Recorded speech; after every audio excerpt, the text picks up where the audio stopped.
because they had no choice, because they were the best player in the world. So if you ever hear that from a head coach, and I know parents, many parents have told me that they've heard that story. They've been told that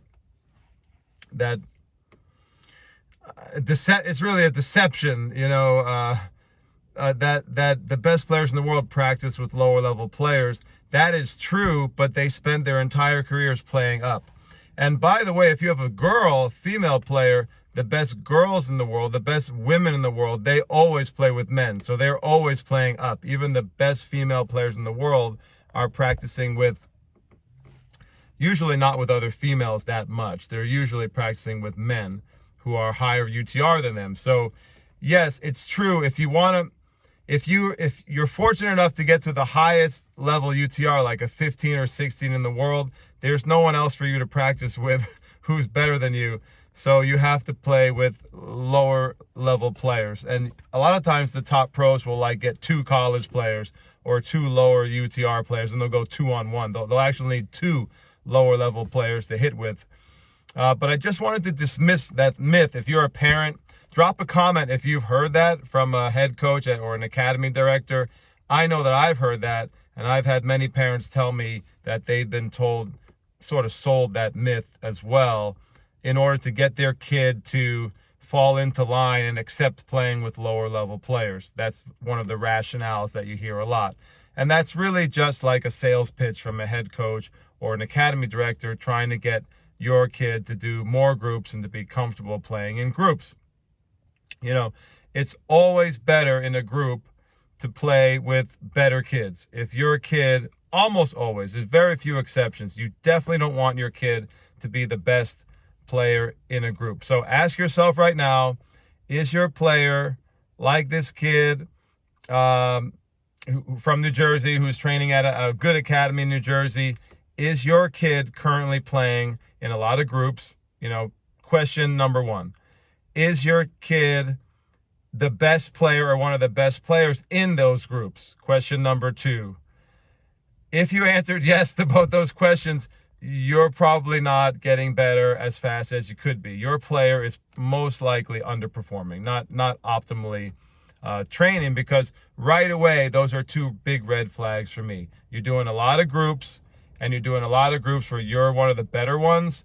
Chances are you're not getting better that fast. You might be getting better, but you're not getting better as the kids who are doing a lot of privates, the kids who are doing very selective groups where they're with elite players who are either their level or above, or with a lower ratio, for example, maybe just a couple players in the group rather than many players in a group. So there's all sorts of factors here that make a clinic good or bad. We should dive into that too. But please don't fall for the myth that because the best players in the world who are 15 or 16 UTR, they play with lower players, that your child should do that when they're a kid. Please, it's such a distortion of the truth there. Very disingenuous. Don't fall for that, parents or players. And don't let some head coach tell you, if you're a player or a parent. We have a lot of parents who watch this show and listen to the podcast.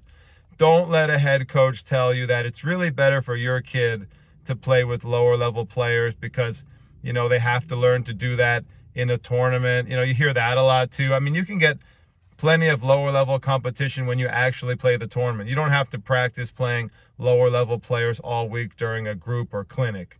So that's also bogus. That's also a myth. So I'm just busting a few myths here.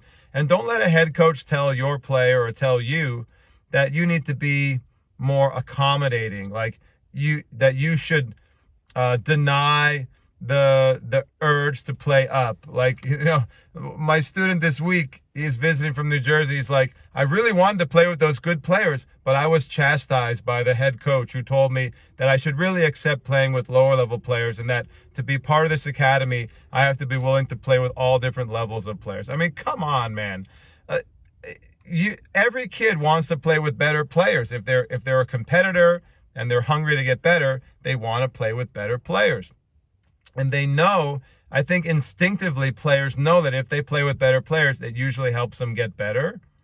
Most players sort of feel that. So don't let some head coach lecture you or scold you and school you and tell you that no, that's actually a bad instinct. You need to actually learn to play with a lot of lower level kids, and that's what it means to be part of this academy. You know, I don't really buy that. I'm a big believer in private lessons. You know, I'm a private coach. I've been a private coach for many years. I was 20 years a private coach in New York City, the New York City area. And I really believe in that model of development where you give a kid very personal attention. You develop that special relationship that I think can only come in a private lesson. You spend a lot of time with a kid, sometimes multiple private lessons per week. If possible, do 2 or 3 private lessons a week. The kids who live with me and train high performance here in Manchester, Vermont, they train with me 5 or 6 days private lessons per week. I get to see those players almost every day, if not every day of the week. And I think that builds a special bond and a special relationship that is unmatched. And that really is the foundation for incredible growth and rapid growth in the player, rapid development. So I think that for me is the most successful model. That could come from a parent. A lot of parents play the role of private coach.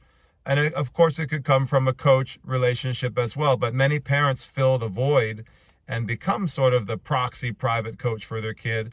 And I've worked with many top national ranked kids who have parents who are playing that role. And maybe they bring me in as a supplement or a complement to the work that they're doing.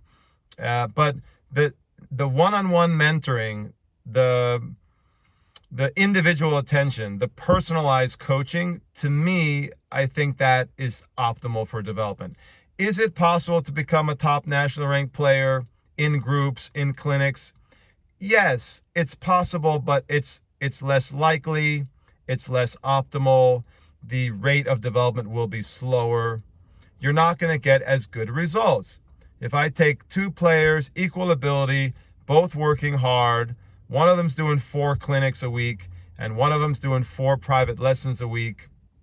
It's a little bit controversial to say this, but I really feel the kid doing the privates is going to get better faster.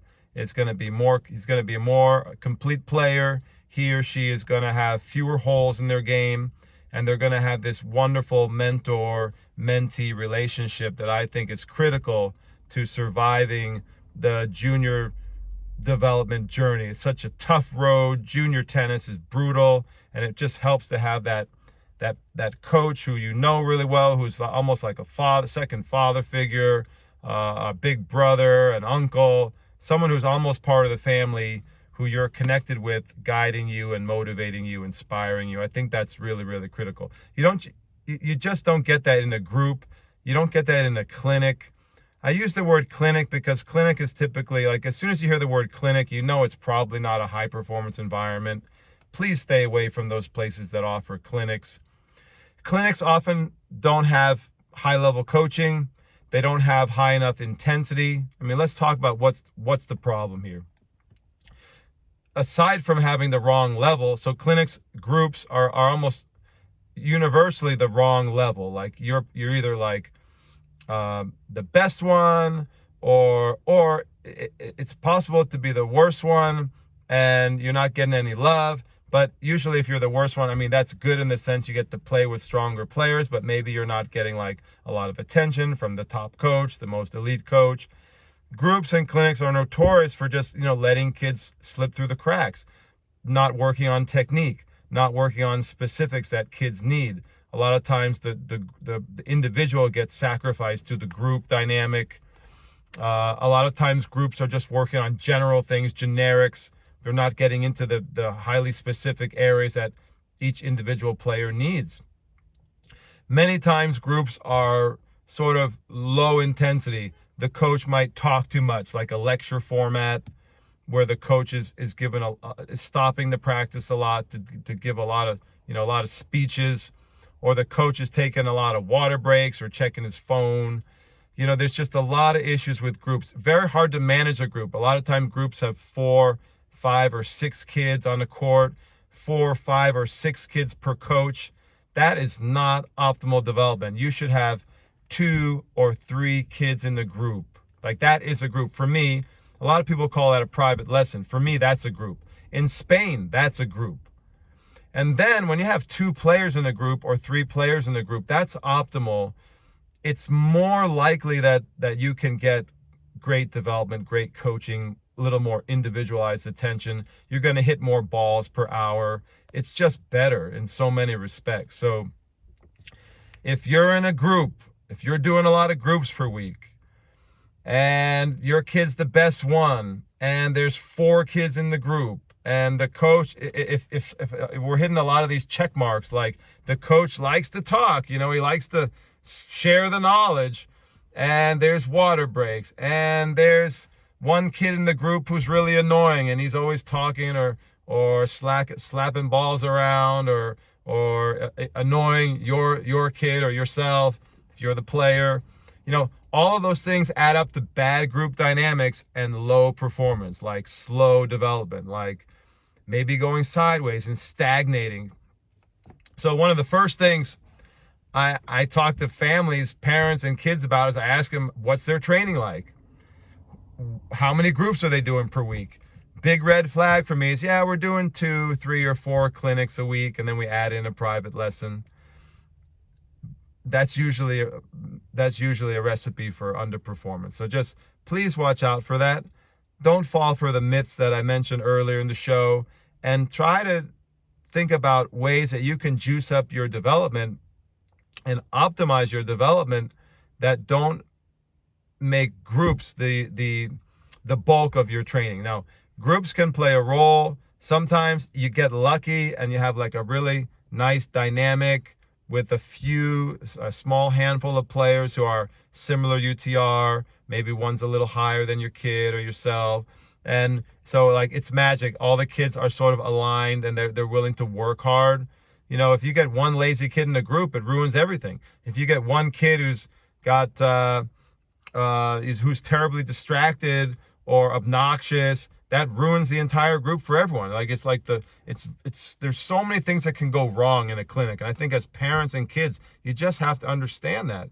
The level is hard to get right. Getting a great coach who can, keep the intensity high and offer individualized instruction within the group, very hard to find. Very hard to find just that. Getting the logistics right, like finding a group that fits in terms of the timing and regularity and frequency per week. Getting the ratio right, like finding a group that's not jammed with too many players, because especially in New York and in the Northeast, New Jersey, New England, clubs are trying to make money. And so they have an incentive to put more players on the court than they probably should, but they have to pay the bills. So many times the groups just get saddled with too many players. There's another thing is makeups. Like makeups are a big issue with groups. One player misses a group, the club's under a lot of pressure to offer makeup days. And so what do? They let the kids who miss just come on another day. They say, we have a great makeup policy. And you as a parent may say, oh, that's cool. They have a good makeup policy, but what does that really mean? That means many days they're going to be jamming the courts with 6, 7, 8 kids. I did a podcast recently where I talked about how one of the top high performance academies in New Jersey is putting sometimes 6 kids on a court. I mean, come on, guys. I mean, parents, wake up. Players, if you're on 5, 6 kids on a court, you just really can't hit enough balls. And there's just no way from a coaching perspective that you can give each kid individualized attention. You can just barely keep that thing going, keep the activity going, get those kids a workout. It's very difficult to give any kind of real coaching. And it's very hard to make like a personal connection, which is what I sort of started the show talking about, is the personal connection that comes from one-on-one. Once a week, twice a week. I'm talking private lessons, every day. I'm not afraid to say it. I think everyday private lessons can be amazing for kids, can be just amazing. And I've had several students in the last few years taking privates with me every day, living and training full time with me. And I think it's amazing for their development, because nobody knows those players' games better than I do. And they're getting a unified set of instructions. They're not getting different feedback, different coaching that they could get confused on. That's such another pitfall of groups. You go to a group, The instruction is different than what you might be getting in the private, or different from another group run by another pro. And so like that's another way that players can stagnate and not develop very well. If the coaching instruction could be heterogeneous, a lot of too much variety, different viewpoints. One-on-one, especially on a daily basis, a couple times a week, few times a week, it's incredible, because there's this just daily and weekly follow-up that happens, and there's a consistent messaging, consistent teaching approach that's so valuable for the kids. The kids don't get confused, and they're going straight ahead, full steam, working on the coach's plan, and the coach is totally involved and engaged with that player and understands what that player needs on a day-to-day and week-to-week basis.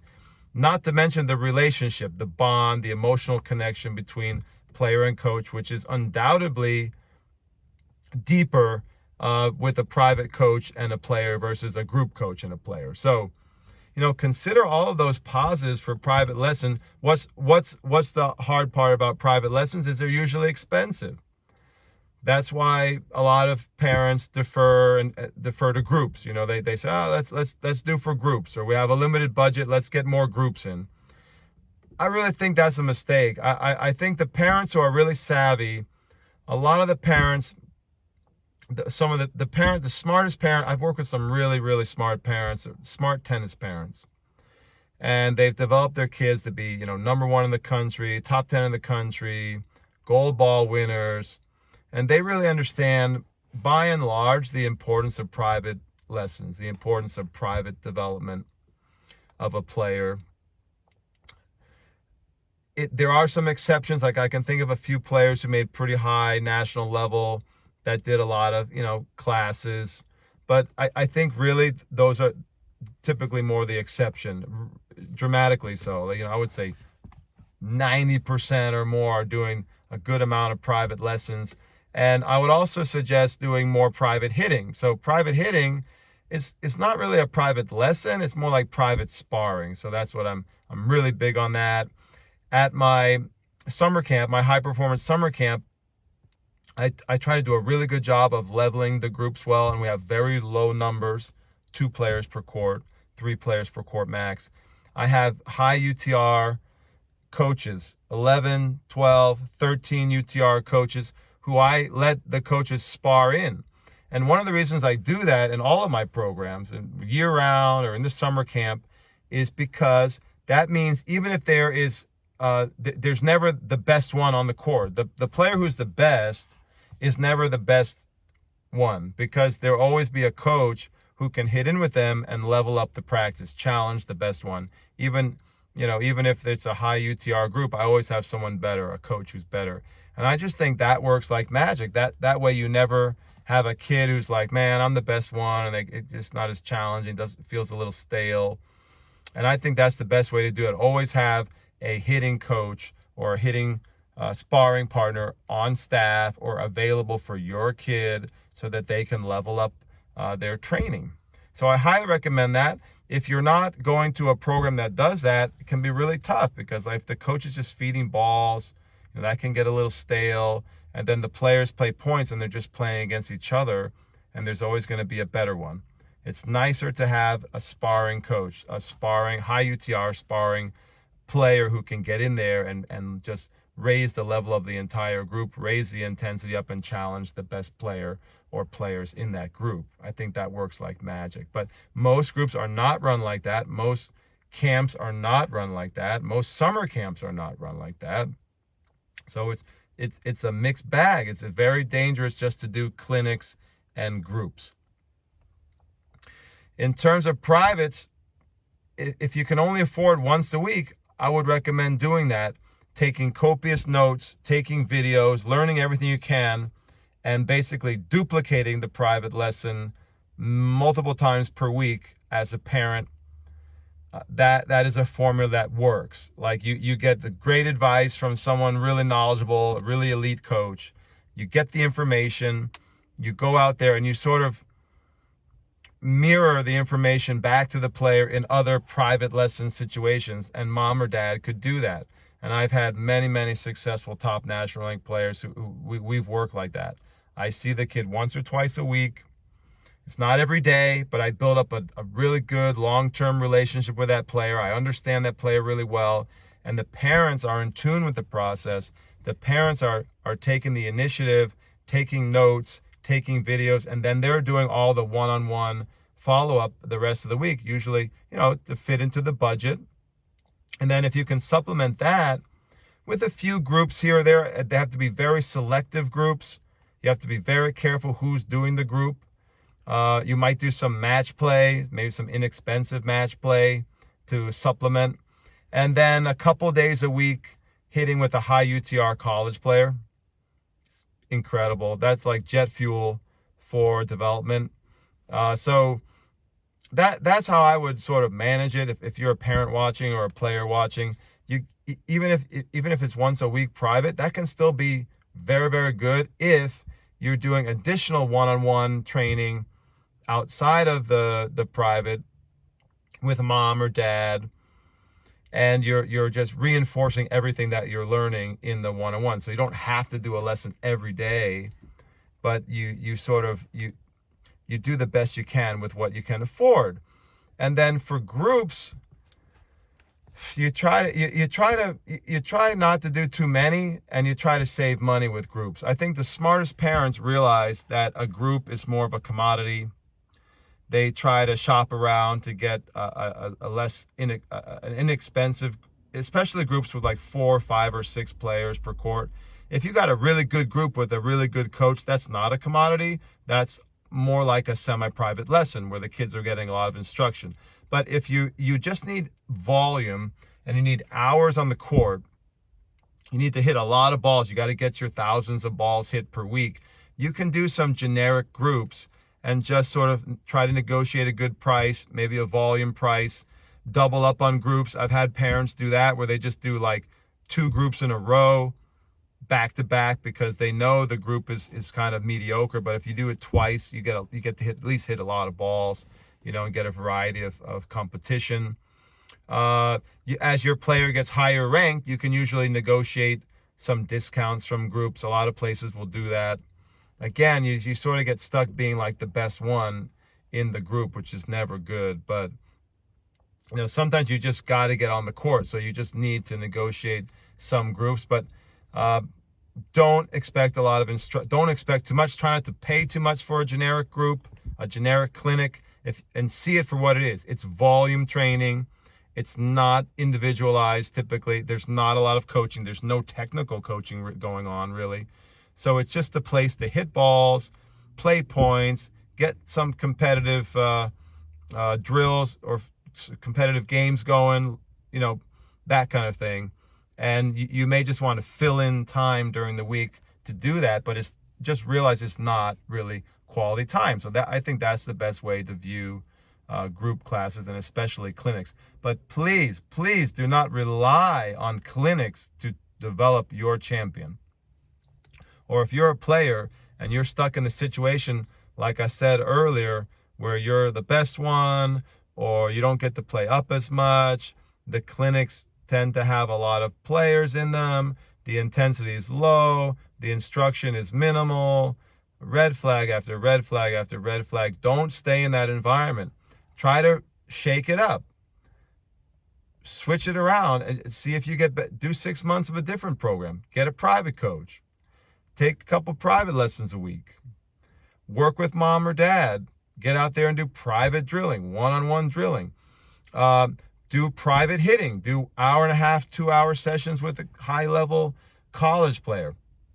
That's going to make a big difference in your game. I think you'll see, you'll juice up your development that way. You'll get much better results. So this is the formula that I use. I hope you appreciate the honesty. I run an academy. I run a great high-performance summer camp, and I think that I manage these things pretty well. I do a great job keeping the levels really good. I always try to have the best kid in the group. I try to give him him or her a lot of extra love because I have sparring coaches on staff. Like that to me is the secret weapon, You need to have high UTR sparring coaches to fill in, to always challenge the best one. I never like to see, nobody wants to be the best one in a group. Nobody wants to be the best one in their summer camp.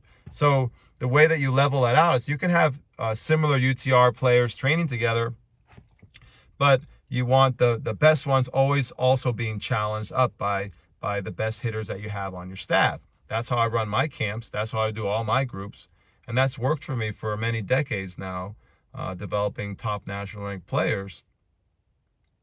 I would say also, when I'm structuring groups, especially for like summer camp, the personalities are really important. The learning styles are really important. So a lot of places just sort of group kids now by UTR, but that can be very flawed. You know, like for example, sometimes a kid's UTR is low, but he's quite a talented player, or is a very hard worker, and he can hang in a slightly higher class, you know, or slightly higher group setup.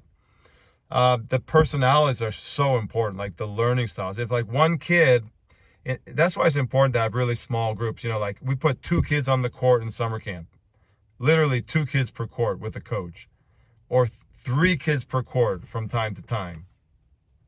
Like that way you can sort of move the players around to get the right personalities together. Like if I know that I have 2 students who really like to do repetitions and drills, I try to put them together with a coach who's willing to do that with them. If you put 2 players who like to drill with 2 players who like to do a lot of point play and open live ball tactics, that's going to be a disaster. Like you have 2 players who are analytical, who like to work on their strokes, and you have 2 players who are not analytical and like to compete and work out their strokes while they play. Like those kind of dynamics won't work. Or if you have a couple players who like to talk a little bit more, you know, they're a little bit more talkative.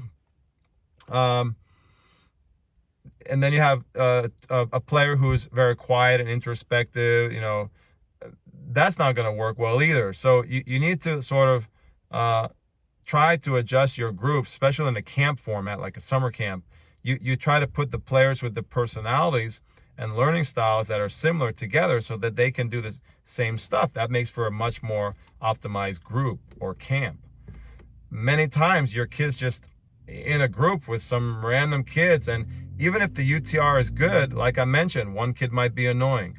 One kid might want to do a lot of drills, but maybe your kid doesn't want to drill. One kid might ask a lot of questions, but maybe your kid doesn't have not that type of learner. He doesn't have a lot of questions. You know, there's just a lot of situations like that where you got to get the group dynamic right in terms of the personalities and learning styles. So that's what we try to do at my high performance camp.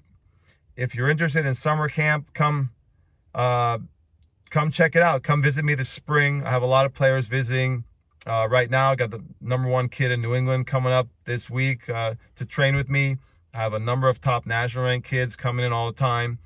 I also work with kids who are younger, developing, just starting their tournament journey. So if you have a kid who you think is going to get serious, like I have a little boy from Massachusetts right now who I'm pretty sure he's going to be the next #1 in New England, and he's not playing a lot of tournaments yet, but I have big hopes for him, and he's training with me very regularly. If you're like in that kind of situation where you haven't really started a lot of tournaments, but you want to get a great foundation, come train with me this spring. Come to the summer camp. You'll see something totally different. You'll see kids getting personal attention, kids being very thoughtfully grouped. The intensity is high, not a lot of wasted time, not too much talking. You'll see groups that are more like private lessons or semi-private lessons. Like that's what I'm really proud of. That's what I try to do in our camps and in all our programs. And you'll see the best players. There never is a best player in a group, because if the best players are hitting with a high UTR coach, then they're always being challenged, they're always being stimulated. And I think that is just the way to go in any kind of group environment. So don't fall for the myths. Don't believe the hype.